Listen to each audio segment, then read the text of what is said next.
Olá, amigos, mais uma vez aqui nas nossas atividades. E nessa oportunidade nós estamos com uma amiga de muitos anos. Gosto até que nós nos conhecemos em vez de passar, de modo geral, o movimento tem sido assim, a gente reencontra. Nós vamos falar com a nossa queridíssima Sônia de Palma, ela que é professora, evangelizadora e das melhores, hein? Médio também. Atualmente, ela é a presidente do Grupo Universalista dos Sirineus, aqui no Rio de Janeiro. Ah, claro, e naturalmente, ela, esposa, mãe, avó, já tem vários netos. Quando a gente diz em Esperanto, tinha que falar de Esperanto, né? Ela já é avó de vários genepoi, ou seja, netos de ambos os sexos, né? E falando do Grupo Universalista, Sirineus, que foi fundado pelo nosso querido Mileco. Mileco, quem não conhece o Mileco? Mileco, autor de várias músicas. Bonantago. Tem que falar em Esperanto. Estou brincando, pessoal. Que prazer tê-la conosco, querida Sônia. É um grande prazer estar aqui. Mas, Sônia, nós temos vários assuntos para tratar com você. Desde ser médium, né, que é o nosso quadro, um dos quadros do nosso GDEI, como falar de evangelização, no ventre, olha que interessante, né? Vocês vão gostar muito, pessoal. E assim como das produções mediúnicas dela. Mas, Sônia, eu sei que você é médium intuitiva e recebe músicas intuitivamente, tem vários CDs aqui sobre a mesa, né? Você podia mostrar para a gente, se bem que depois a gente vai mostrar, né? Várias das suas criações aqui. Como é que funciona todo o processamento para você, de modo geral? Bom, falando da questão da mediunidade, é muito natural, né? A mediunidade é um processo natural. Sim. E é interessante que muitas vezes a gente pensa estar sozinho e as ideias começam a fluir. Na verdade, são as companhias espirituais que estão nos intuindo. Como diz no Livro dos Espíritos, né? Em verdade, eles que nos guiam, praticamente. Eu até gostaria de contar, atualmente lá no Grupo Universalista dos Sirineus, fica perto da minha casa, na mesma rua, e durante muito tempo eu passei por lá sem sequer poder imaginar o que era aquele local. Era uma porta, uma casa com uma porta assim fininha. De vez em quando eu via alguma movimentação ali, mas minha vida sempre foi, vai para o trabalho, volta, né? E vai para o centro, volta. E uma vez eu estava passando pelo muro do exército, né? Que tem na rua, e eu ouvi quando me falaram assim, você vai ter que sair da escola para vir para cá. E aí eu falei, ué, aconteceu uma situação na escola que realmente eu pedi para, era um colégio particular, pedi para realmente ser mandado embora. E aí lembrei do que eu tinha ouvido, né? E bati a porta. Quando eu bati a porta, atendeu uma senhora de cabelos brancos. E aí eu perguntei, vocês trabalham com gestantes? Ela falou, sim, por quê? Você está gestante? Isso há 10 anos atrás, né? Eu falei, não. Por quê? Você está precisando de uma bolsa de alimentos? Eu falei, não, eu queria trabalhar.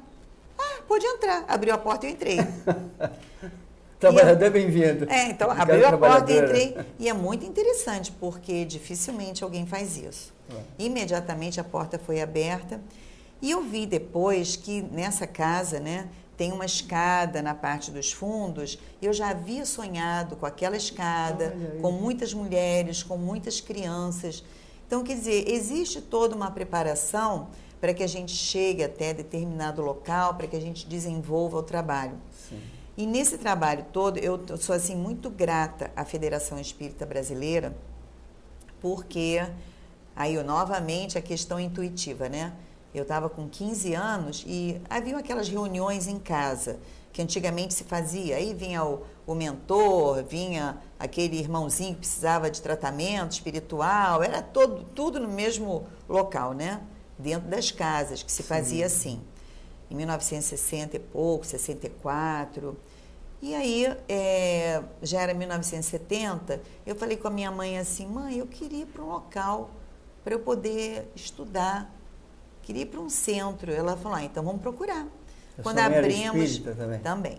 Então, quando abrimos assim aquelas páginas, né, a lista, então o primeiro que tinha era Grupo Espírita André Luiz. Aí liguei para lá, né, para saber se tinha juventude, qual horário. Aqui do Maracanã? Aqui do Maracanã. Aqui do Maracanã. E quando eu cheguei, talvez em agosto, setembro, daí já me chamaram para fazer o CIP. Talvez alguns lembrem. CIP... Curso Intensivo de Preparação de Evangelizadores. O famoso CIP. Vocês continuam ainda no movimento também? Foi o 6º CIP. Esse 6º CIP foi em Itaperuna.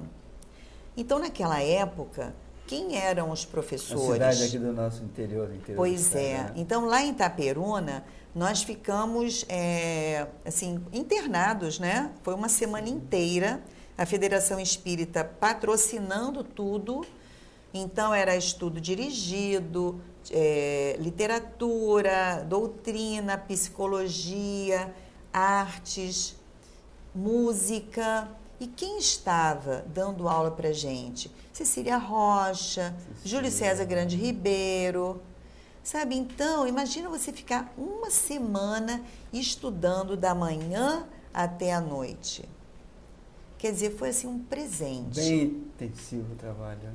E com foi um trabalho maravilhoso. Com pessoas com uma especialidade nessa área muito grande. Né? Muito grande. Além de serem médios maravilhosos, como o caso do e foi interessante porque naquela ocasião só se comunicava por telegrama, né? Sim.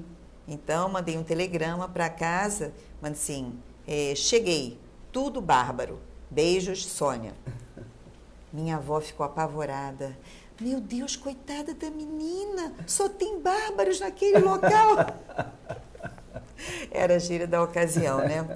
Mas foi assim, foi um trabalho assim, um divisor de águas. Maravilha, foi um presente, porque isso mudou minha vida. Sim. Né? Estar ali no CIP. Então, eu acho que é tão importante, assim como tinha o CIPOM também. Eu participei desse. E para mim foi assim, hoje, atualmente, essencial. O nome é CIPOM, né? CIPOM havia na mesma ocasião, Sim. Era de orientadores de mocidade. Mocidade. O CIP era de evangelizadores. Eu devia estar com 16 anos na época. Atualmente tem outros nomes, se não me engano. Atualmente né? tem muitos tem cursos. Vários né? É bonito a gente ver o quanto que expandiu o movimento, o quanto que nós desenvolvemos estudos nessa ocasião. Eu estive trabalhando no Amparo Teresa Cristina por um período. E aí... O Amparo que fica aqui... Fica aqui no Riachuelo. Riachuelo. Então, eu também sonhei, né, que eu estava num evento e que a mesa, assim, muito bonita, mesa branca, com os babados, coisa que a gente faz, né, para enfeitar. Na época, aqueles babadinhos, assim, cor de rosa, e tinha as letras CEP, C-E-P-E. E aí eu lembrei, era o final. Eu só lembro do final no sonho, né? Eu falei, meu Deus, mas por que eu só lembro do final? Mas o que era isso? CEP, curso... como é que é? Era curso de preparação de evangelizadores. Sim. Sabe? Curso especial, alguma coisa assim. E aí eu falei, não, então vamos fazer. E aí eu falei, mas é difícil montar um curso? Eu falei, não é. A gente liga, olha como é que é fácil. Você liga, pede para uma pessoa conhecida, se ela não pode, ela indica outra, que indica outra, e com isso a gente monta logo um curso para nós aprendermos. Essa generosidade que existe na doutrina espírita, eu acho linda, porque nós aprendemos muito.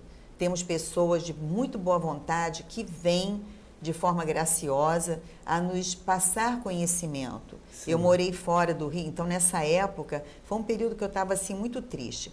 E eu achava assim, meu Deus, as coisas estão dando tão errada para mim, então não tem problema, se eu não estou conseguindo me ajudar, eu vou ajudar os outros.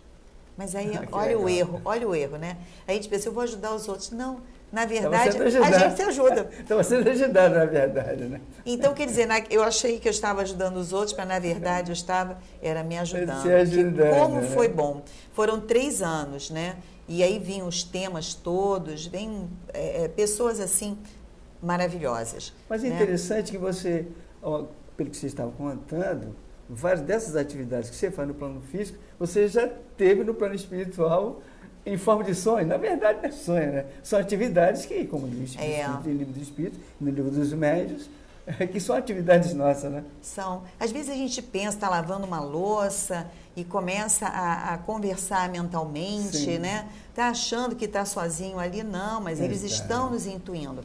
Uma vez, na preparação de um desses cursos lá do Amparo, eu lembro que eu estava indo assim com uma trouxa de roupa, botar na máquina de lavar, e aí de repente eu lembrei da música da Gilca Fernandes, Gilca, Súplica, né? Gilca. Daqui a pouco falar dela.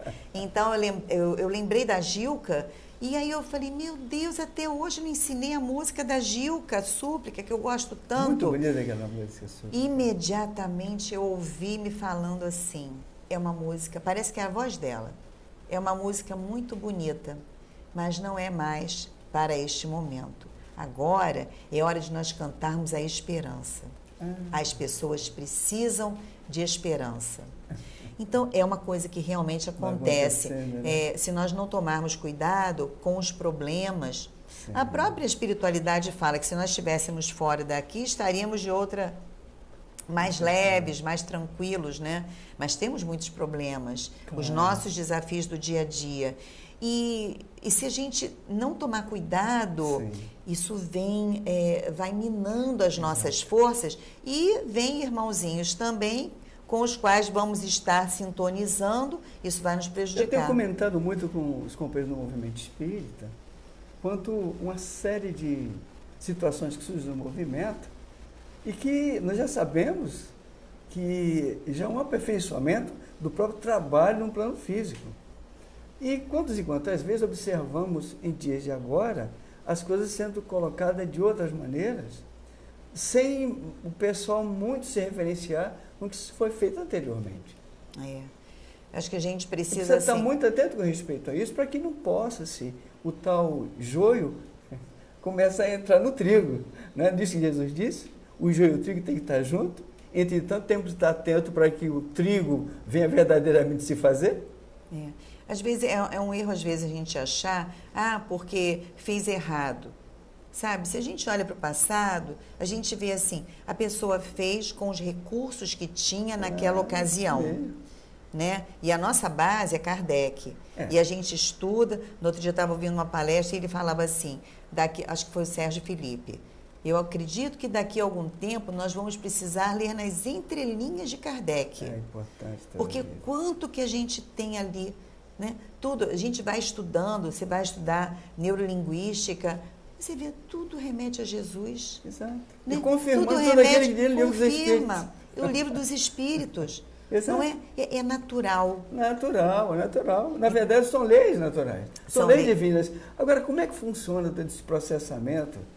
Você médium, intuitiva, recebendo músicas, inclusive, vem de repente assim, surge uma música. Aqui teve, alguns anos atrás, acho que foi em 2006, teve a primeira ciranda da evangelização, aqui no Colégio Militar, aqui no Rio de Janeiro. E aí eu estava conversando com o companheiro, e aí ele também falou a mesma coisa. Às vezes é um barulho, é um som, parece que abre alguma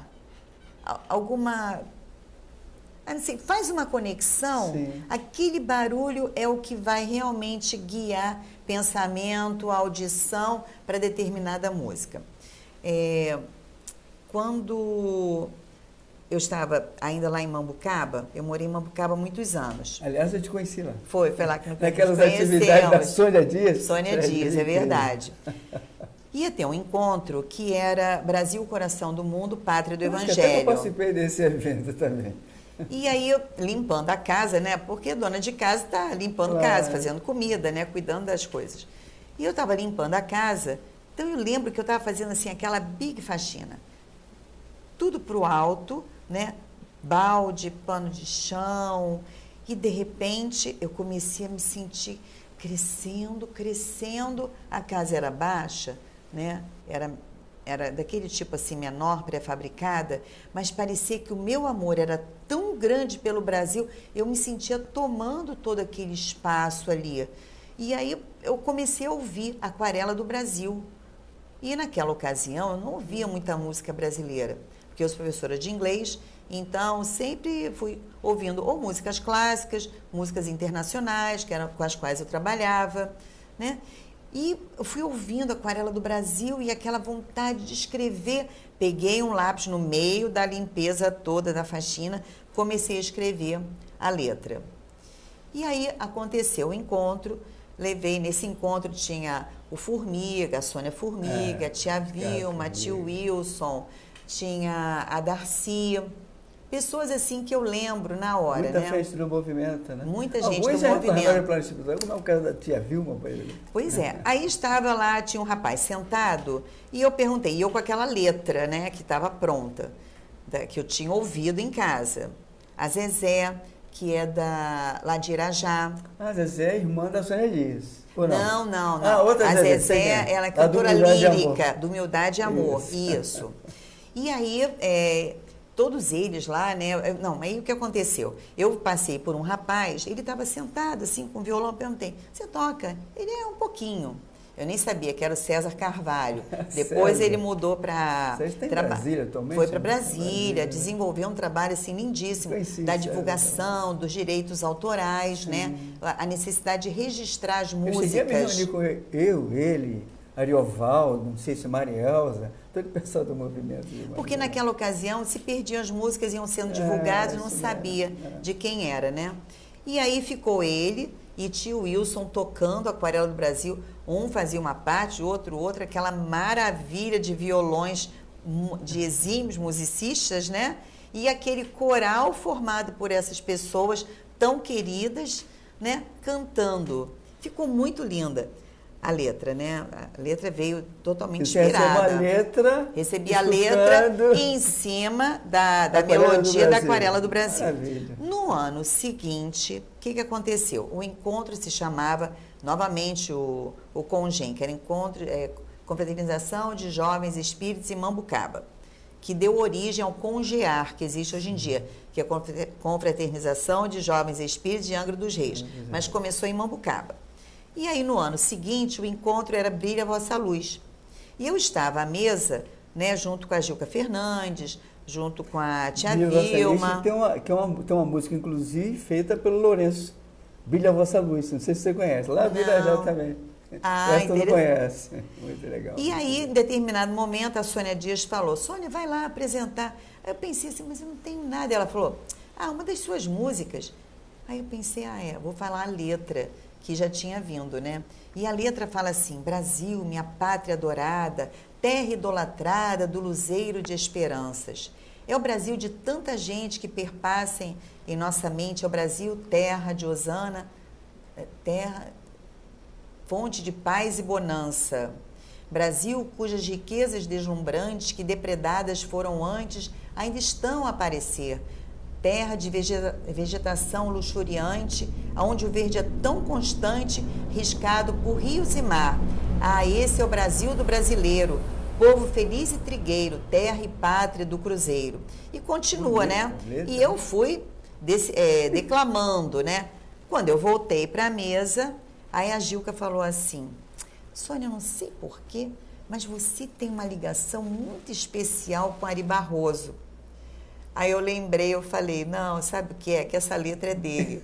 Porque no ano anterior, quando eu recebi a letra, né?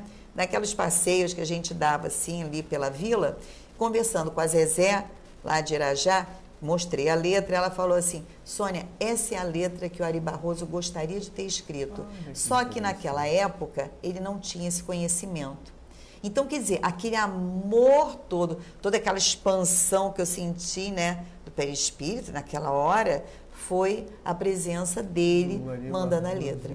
Então, e é bonito, quer dizer, o que a gente, com a mediunidade, a gente sente? A gente sente o que o espírito está sentindo. Então, aquele amor intenso foi o que eu senti. Muito bom, né? Maravilhoso isso aí. Mas, amigos, hoje estamos entrevistando a nossa queridíssima Sônia de Palma, da Palma, melhor dizendo. Estão observando o quanto ela tem de experiência com relação a esse assunto. Agora, chegou o momento de você mostrar as suas obras, né? Os CDs que você aqui está espalhado sobre a mesa. Depois nós vamos fazer uma outra tomada só com as obras. Mas aqui nós estamos vendo vários CDs, nós estamos vendo obras, inclusive, que você fez em homenagem a uma de suas netas, que é digna de poder estar sendo publicada em algum lugar. Onde devia estar sendo publicada essa obra aí. Fala pra gente, livros também ali, que maravilha. Fala pra gente aí sobre o seu trabalho, que realmente é maravilhoso. As músicas começaram a vir quando eu estava lá em Mambucaba. Sim. Né? Foi muito interessante que certo dia eu estava fazendo café, olhei para casa assim, na hora que você está mexendo o café, você olha para fora da janela, né? Vi a casa do vizinho e eu lembrei que eu tinha sonhado que na noite anterior tinha um grupo de jovens ali, reunidos. E eles cantavam hinos de louvor a Deus. E acabou que, na mesma hora, eu lembrei da música, da situação toda, anotei. E daí, consecutivamente, vieram músicas. Uma das músicas, aí eu percebi assim, tinha muitas músicas com animais, porque como trabalhava com evangelização infantil, tinha sempre que adaptar de acordo com o tema. E na ocasião, os filhos da Sônia, eles não gostavam de comer, não. As minhas adoravam comer, nunca tiveram problema. Que hoje já são rapazes. Já. Hoje todo mundo casado com filho, né? Mas naquela ocasião eles não queriam comer, choravam, né? E aí eu fiz a história da minhoca. Mais tarde até uma companheira falou assim, não, vamos botar que a minhoca era cuidadosa, era velhinha. Eu falei, não, a minhoca é a questão da alimentação que a gente está trabalhando. Não só a questão da alimentação, mas a questão também da solidariedade. Sim. Porque desperta nela o bom sentimento quando ela vê que a lebre desmaiou. Né? Então a minhoca era muito vaidosa, não fazia nada, como era preguiçosa. E fala assim, minhoca, vai trabalhar. Ao lado da minhoca morava uma lebre, quase não comia, tinha muita febre. Lebre, vai se cuidar. Um dia na horta a lebre desmaiou. A minhoca assustada, o doutor chamou, doutor, vem socorrer. O seu caso é fome, precisa comer. Legumes e verduras vão seu caso resolver. Sopa, salada, ensopado. Agora a lebre é amiga da minhoca. Comeu os bons quitutes da vizinha prestimosa. Minhoca se regenerou e a história acabou. Naturalmente que ela é toda cantada, né? Mas quando ela foi feita por conta das crianças que não gostavam de comer, né? Você também compõe poesias, poemas, pelo que você falou agora há pouco, você nos deixou altamente maravilhados nessa maneira simples de falar e num processo educativo interessantíssimo isso aí, né? É muito interessante porque é o que facilita, né? Exato. Bom, cada um tem a sua forma de aprendizado. Nós somos seres únicos, né? Cada um é um ser especial. No outro dia eu estava falando também num programa, numa das palestras, que a gente precisa encontrar uma forma para cada criança. Atualmente, o que a gente observa, fala-se muito da questão da criança hiperativa. Sim. Esses espíritos estão chegando com muita dificuldade, às vezes, de se adaptar. Então, nós temos antigamente, o professor entrava em sala para dar a matéria dele. Hoje em dia, o que se observa é a grande dificuldade de conter a disciplina. Então, temos uma turma com um professor, 40 crianças, que estão brigando entre si, que estão correndo. Fica muito difícil. O que menos se faz é a questão de passar aquele conteúdo para a criança entender, para a criança aprender, para ela se capacitar. E isso faz com que cada vez mais ela se sinta menos, se sinta inferior. E isso traz uma dificuldade grande dela como indivíduo, como ser. Sim. Né? Algumas doenças, eu tenho uma pessoa na família que foi diagnosticada agora com DEPAC. DEPAC alguma coisa, processamento auditivo cerebral, distúrbio do processamento auditivo cerebral. Significa o quê? Ouve, mas não chega, não é codificado adequadamente. Então, quer dizer, é alguma coisa diferente, né? No outro dia, uma outra psicóloga falando que a filha dela, com 16 anos, foi diagnosticada, e ela da área, né? A menina, depois que fez lá o tratamento, colocou o óculos adequado e falou, mãe, agora não tem mais as cores. Por quê? Porque a menina enxergava tudo com cores diversas em cima. Olha quantas nuances que nós temos para poder cuidar. Então, quer dizer, juntamos todos eles no mesmo grupo, ainda com a questão da indisciplina, fica muito complicado. Então, cada vez mais o professor, né, o educador, ele precisa primeiro cuidar de si, porque é aquela questão do avião, né? Se a gente não colocar a máscara em nós mesmos, nós não podemos salvar os outros. Então, precisamos cuidar de nós. E cuidar de nós é embasarmos na doutrina, estarmos sempre em conexão com a espiritualidade, né, através da oração, pedindo mesmo, suplicando ajuda e misericórdia, porque eles estão aqui. Sônia, aqui nós estamos encerrando esse bloco. Você tem uma experiência tão grande que nós vamos fazer vários blocos com você, né? E que prazer tê-la conosco. Esperamos que você venha outras vezes. Já estamos anunciando que ela estará de volta, companheiros. Bem, amigos, então estamos encerrando mais uma atividade. Maravilha, como vocês já estão sabendo, com a nossa queridíssima Sônia da Palma, e que com certeza estará conosco em outras oportunidades. Como costumamos dizer em espanhol, dizer é vida.